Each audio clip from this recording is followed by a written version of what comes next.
El Señor esté con ustedes. Y con tu espíritu. Lectura del Santo Evangelio según San Mateo. Gloria a ti, Señor.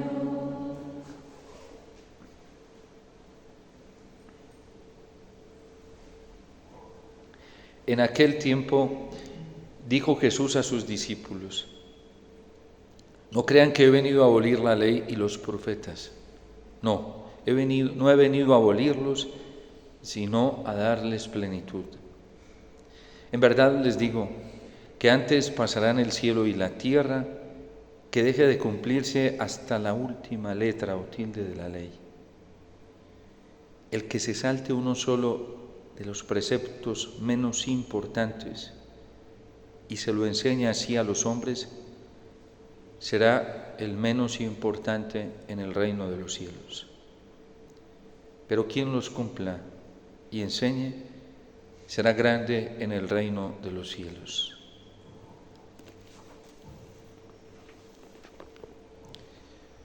Palabra del Señor. Gloria a ti, Señor Jesús.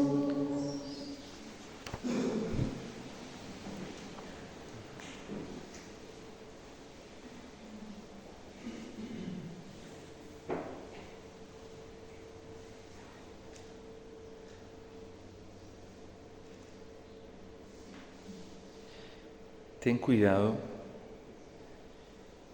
y guárdate bien de olvidar las cosas que han visto tus ojos y que no se aparten de tu corazón mientras viva.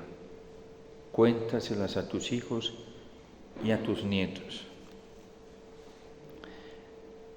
La verdad manifiesta de Dios, la única verdad manifiesta y plena, se nos reveló de manera completa a través de hechos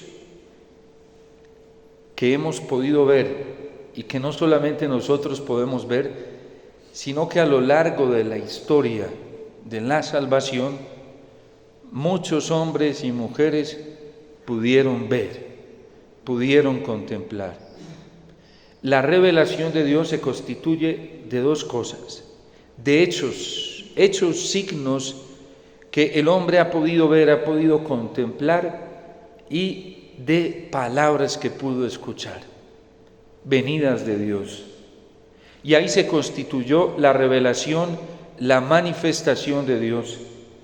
Y por eso no solo el libro del Deuteronomio hace esa advertencia de no olvidar lo que han visto los ojos, de guardar bien profundo en el corazón lo que han escuchado los oídos, sino que hoy Cristo dice que hasta la más pequeña de estas manifestaciones, de estas revelaciones, hay que cuidarla y hay que enseñarla con suma urgencia y con suma presteza y sobre todo en su integridad, porque Él no ha venido a abolir la ley ni a abolir lo que dijeron los profetas, ni la ley que fue donde Dios manifestó lo que quería y orientó cuál debía ser la conducta del ser humano para poder alcanzar vida, alcanzar sabiduría, alcanzar inteligencia, alcanzar ese protagonismo que Dios prometió a nuestros padres, sobre todo a Abraham cuando le dijo: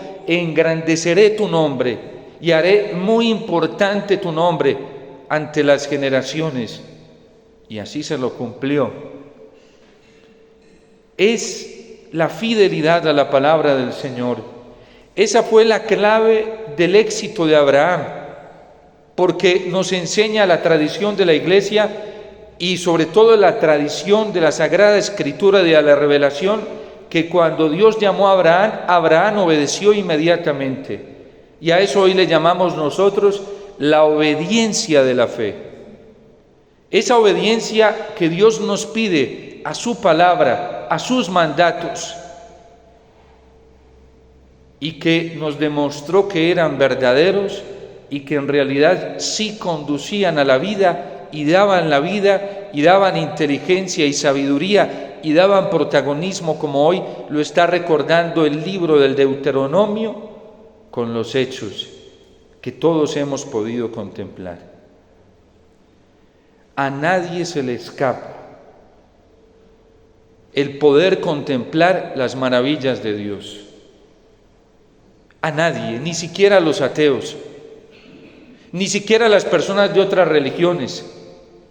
Todos podemos contemplar y tenemos la capacidad suficiente para descubrir esas manifestaciones extraordinarias de Dios. Por eso enseña el Concilio Vaticano en la Lumen Gentium que quienes presten atención a esta revelación natural que se puede conocer a través de la razón y a través de la vista, contemplando las maravillas de la creación y la maravilla del mismo hombre, quien preste atención y se deje guiar por esto, y dejándose guiar por esto, sea fiel, por ejemplo, al cuidado de la vida y a tantos valores naturales que la ley natural nos pide cuidar, dice que se podrán salvar. Así no hayan nunca escuchado hablar del Evangelio, así nunca se les haya predicado el Evangelio, así nunca se les haya anunciado a Cristo, todos los hombres, todos, sin excepción alguna, estamos capacitados para conocer esas maravillas de la verdad de Dios mismo, de su belleza y de su bondad. Y por eso hay que tener cuidado en guardar todo esto. Es muy doloroso lo que está pasando hoy en el mundo.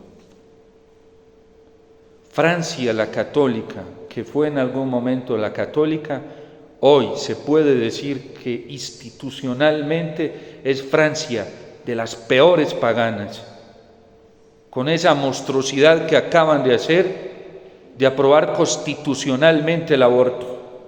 Y le tendrán que dar cuentas a Dios, quienes también de manera voluntaria, conociendo el valor de la vida, el valor de la dignidad de la persona humana, se han prestado para ser instrumentos del diablo y traer esta desgracia a la humanidad. Y también a nuestra iglesia, eso le tiene que decir mucho, cuando por un silencio, entre comillas, que no es prudente, sino cobarde, de muchos de nosotros los predicadores y de muchos de nosotros los pastores, estas monstruosidades siguen avanzando. Y por eso la advertencia del Señor hoy en su palabra es para todos nosotros. Cuida de guardar estas normas y preceptos. Porque tanto el que lo hace voluntariamente como el que por un silencio permite que esto sucede, también hay responsabilidad. Hasta hace poco nos enseñaban en la formación moral de la iglesia, por ejemplo, con ese delito que no es solamente un pecado, en la iglesia es mucho más grave, porque constituyéndose en un pecado grave, llega a elevarse hasta un delito. Cuando la iglesia llega a configurar una conducta como delito, quiere decir que es lo más grave que puede estar pasando. No es lo mismo que alguien cometa un pecado venial o que cometa un pecado mortal a cometer un delito.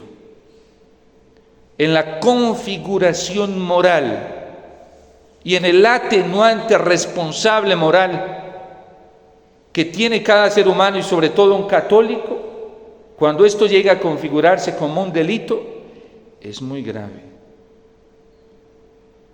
No es lo mismo que la iglesia lo reprenda a uno, le llame la atención, lo corrija por algunas faltas, que cuando lo exhorta y que aún lo castiga, porque la iglesia nos castiga.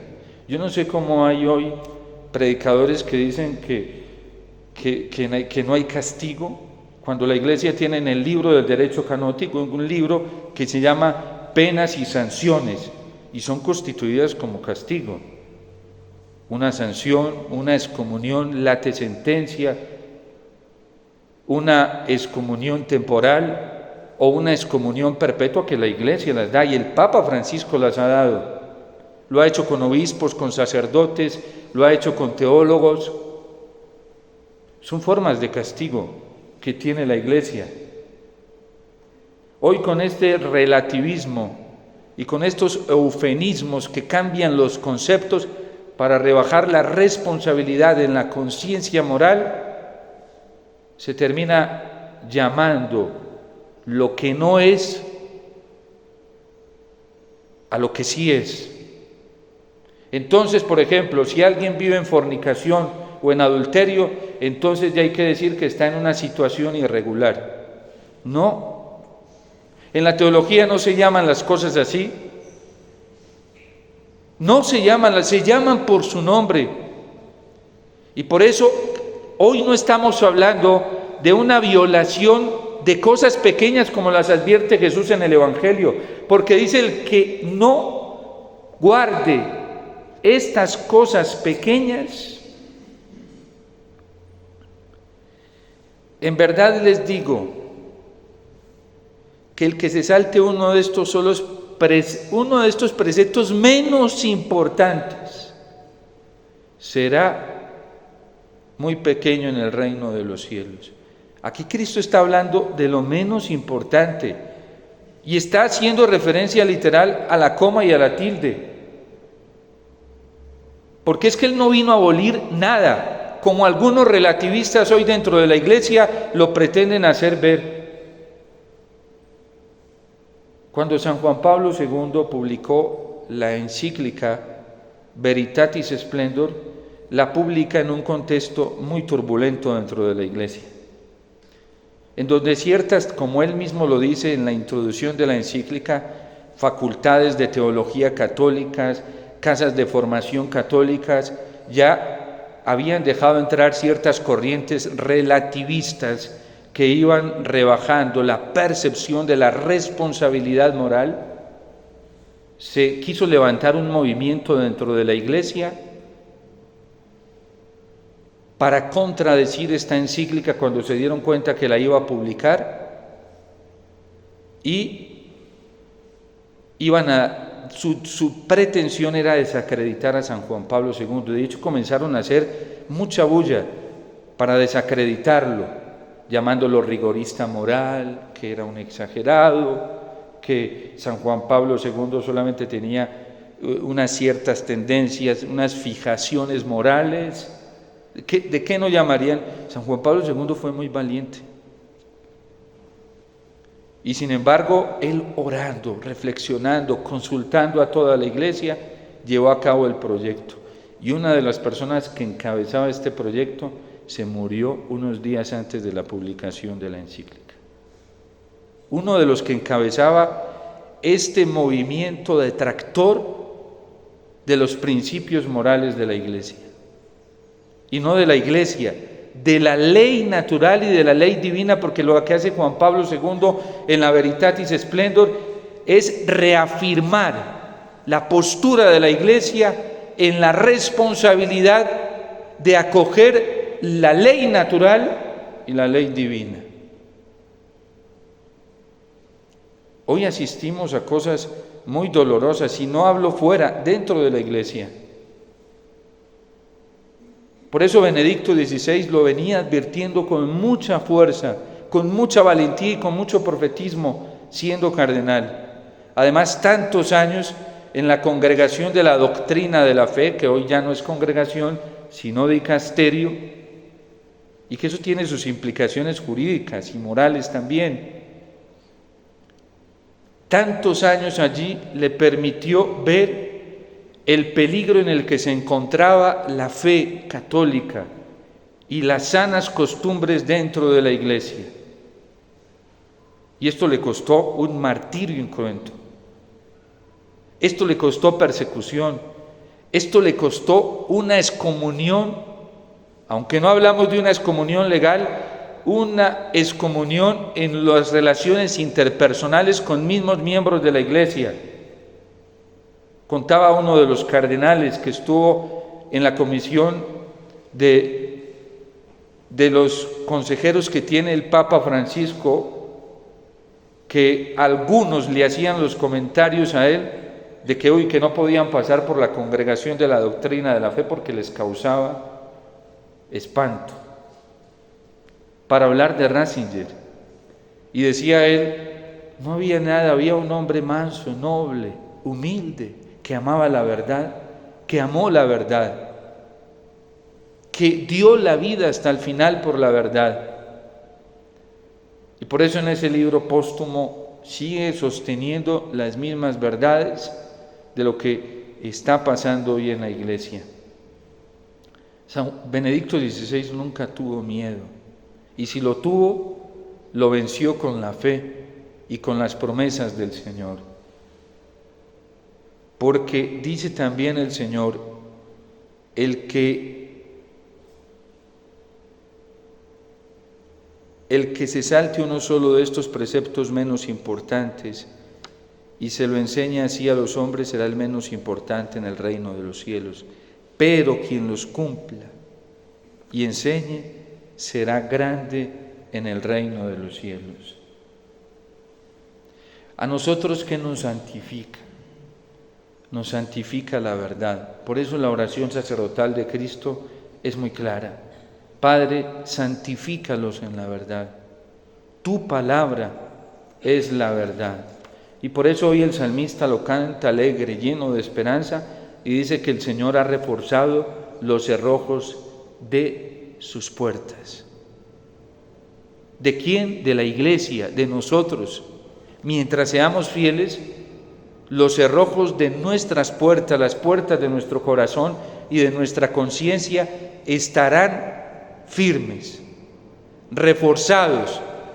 Pero si no somos fieles a la palabra del Señor, tal y como el Señor se la entregó a la iglesia en cabeza de los apóstoles, así íntegramente, y como los apóstoles a su vez nos la entregaron a nosotros, no solamente con palabras, sino con hechos, porque por esta palabra, esta fe íntegra que ellos recibieron de Cristo, entregaron la vida.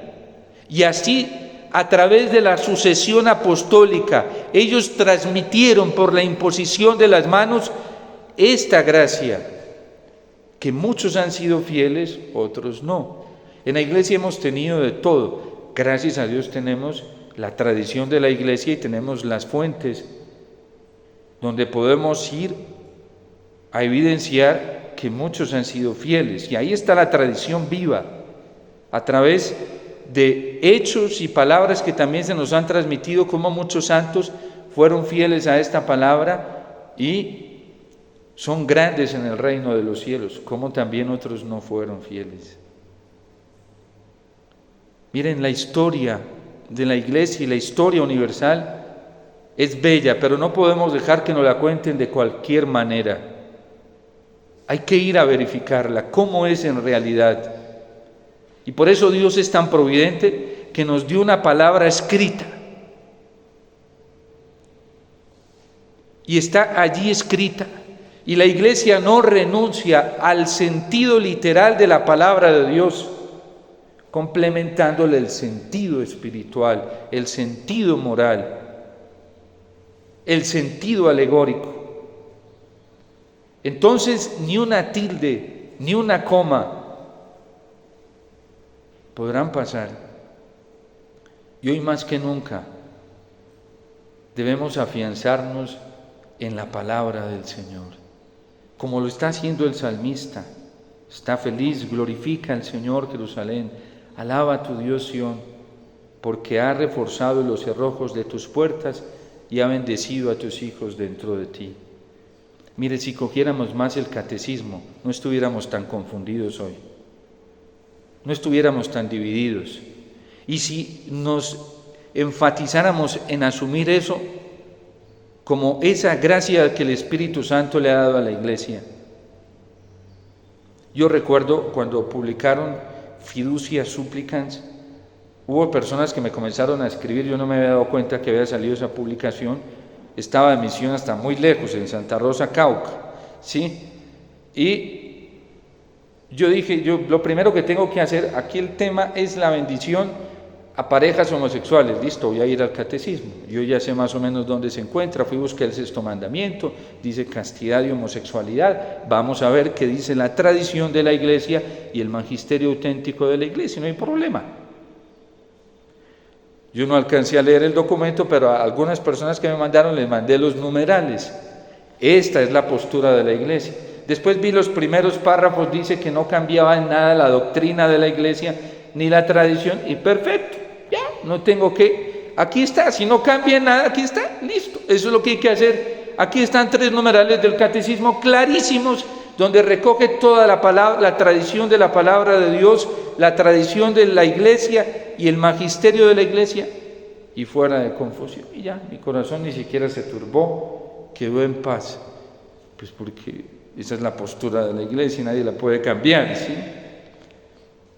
Las leyes naturales, las leyes divinas, la tradición viva de la Iglesia es irrevocable. La Dei Verbum nos dice que tanto la tradición de la Sagrada Escritura y la tradición viva de la Iglesia están íntimamente unidas y son inseparables. Ni un papa, ni un obispo, ni un cardenal, ni un sínodo, nada.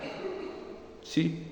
De hecho, nosotros tenemos un camino muy lindo de la Iglesia, que es el camino de los concilios, donde se ha manifestado la infalibilidad que la Iglesia tiene. Por eso hoy no es tan fácil coger y derrocar las verdades del Concilio Vaticano II, y quienes lo han intentado terminan fuera de la Iglesia. La fidelidad al Señor es lo que nos pide. Para eso este camino de conversión que hemos iniciado en tiempo de Cuaresma. Sin fidelidad no hay posibilidad de entrar al reino de los cielos. Por eso el Señor le dijo a Nicodemo: en verdad te digo, tú eres magistrado. Nicodemo sabía mucho de la ley, pero Nicodemo, no te sirve lo que sabes. Tienes que nacer de nuevo. A San Pablo le costó mucho tiempo comprender esto y se resistió, pero cuando lo logró comprender, dijo: todo eso es basura.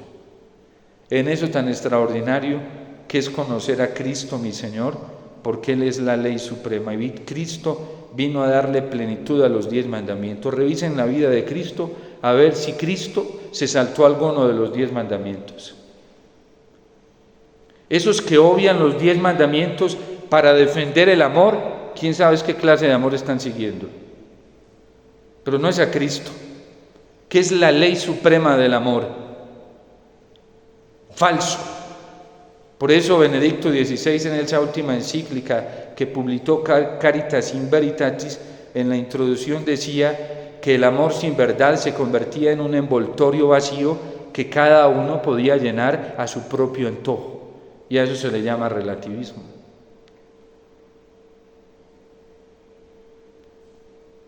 Porque estamos invadidos de eso, esa es la verdad. Y hoy el Señor, con justa razón y con mucha claridad, nos llama a la fidelidad. ¿Quieren caminar conmigo hasta la Pascua, donde se va a manifestar el reino? Bueno, no obvien ninguna coma ni una tilde de la ley. Guárdenla, defiéndanla, protéjanla. Por eso tenemos que orar tanto por el Papa, porque el Papa es un servidor que el Señor llamó, en primer lugar, a profesar la fe que han profesado todos los santos y que ha profesado toda la Iglesia, y de manera especial el apóstol Pedro. Por eso pedimos todos los días en Eucaristía por él, en la liturgia eucarística, ¿sí? Hay unas rúbricas de petición exclusiva por el Papa, para que el Señor lo confirme en la fe y en la caridad. No es que el Papa se puede desviar. Y en la historia de la Iglesia hemos tenido papas que se han desviado, como cuando hubo el problema del arrianismo, el Papa se dejó confundir. Se dejó confundir. Y como el emperador era supuestamente todo un cristiano católico, supuestamente, porque oye, hay más hechos históricos que demuestran que no lo hacía con rectitud de intención.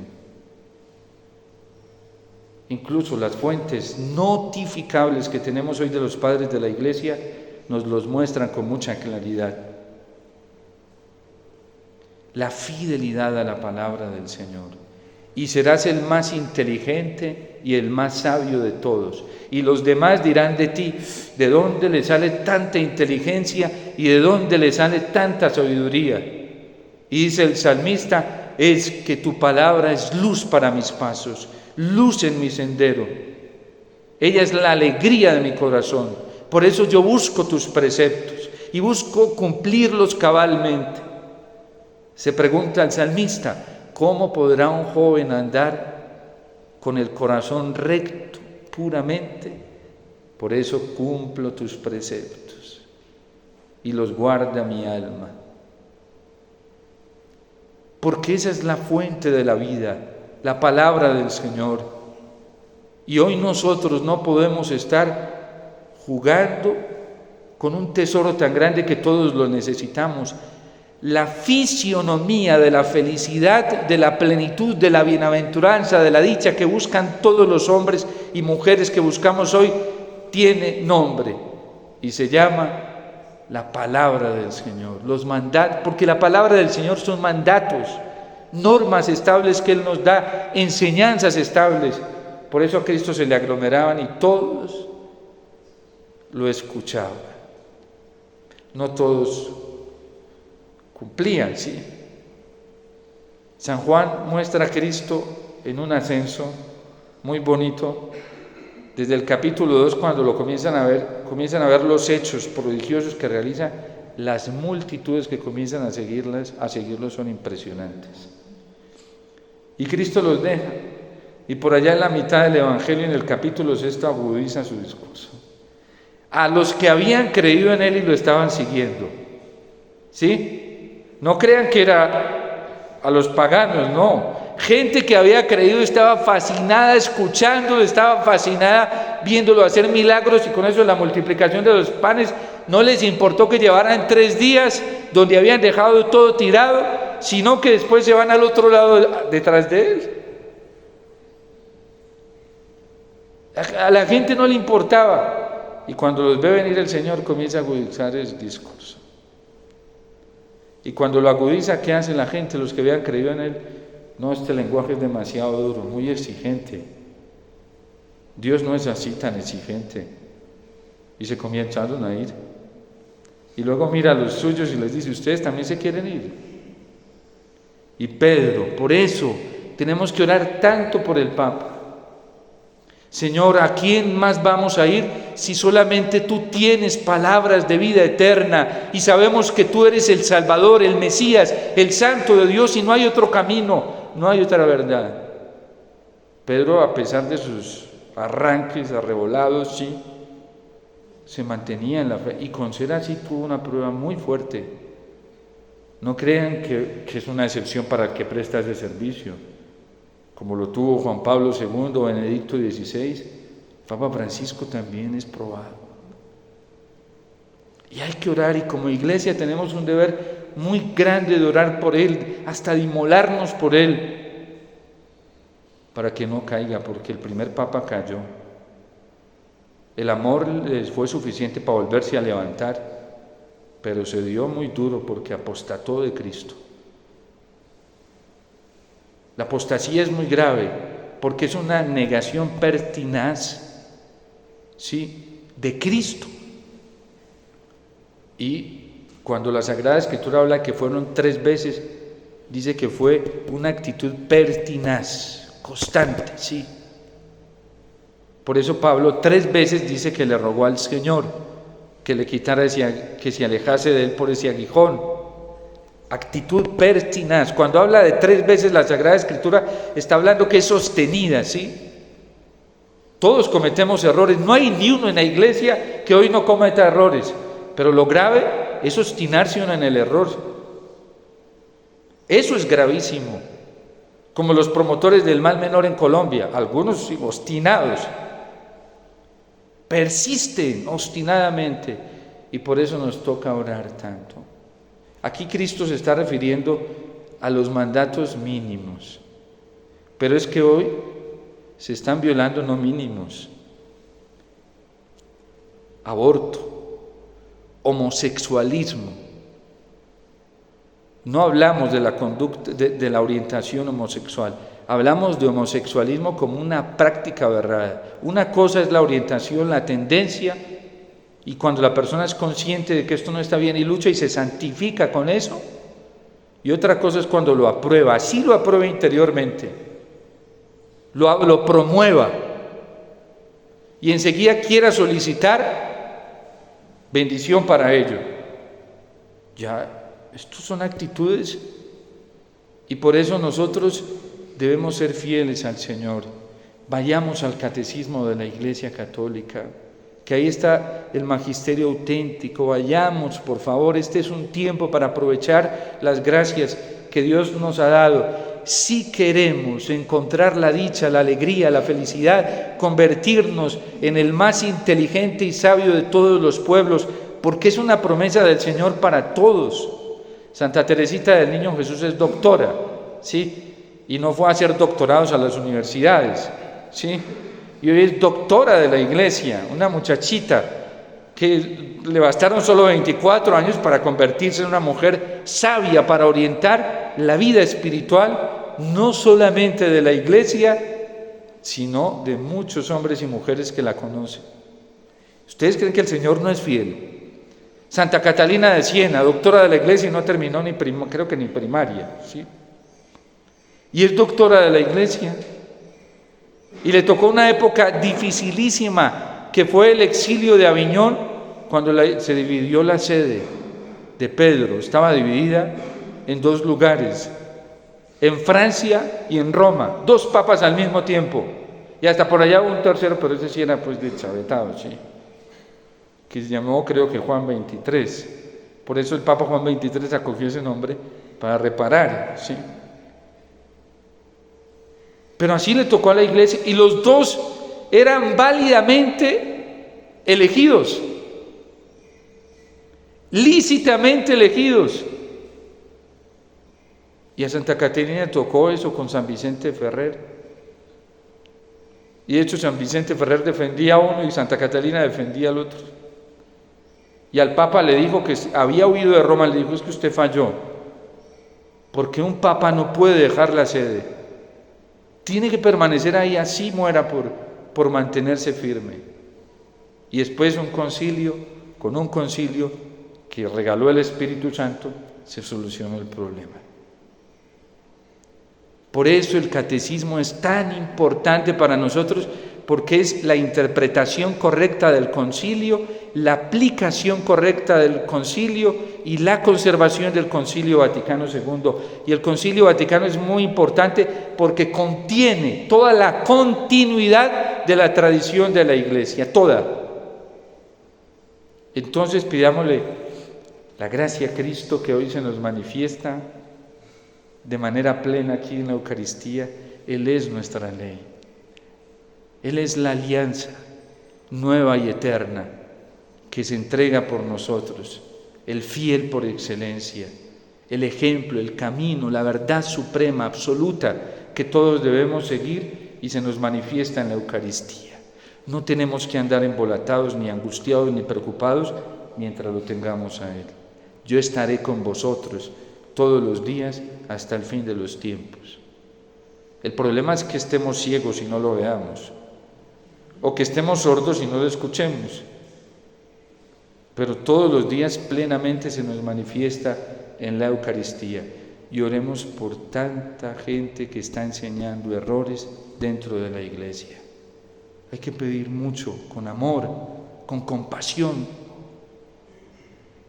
que eso nos han advertido los últimos papas, que el Señor, hoy que se nos manifiesta, sea nuestra alegría, nuestra ley suprema, sea el gozo de nuestro corazón y el estímulo de búsqueda continuo de la verdad que es Él mismo.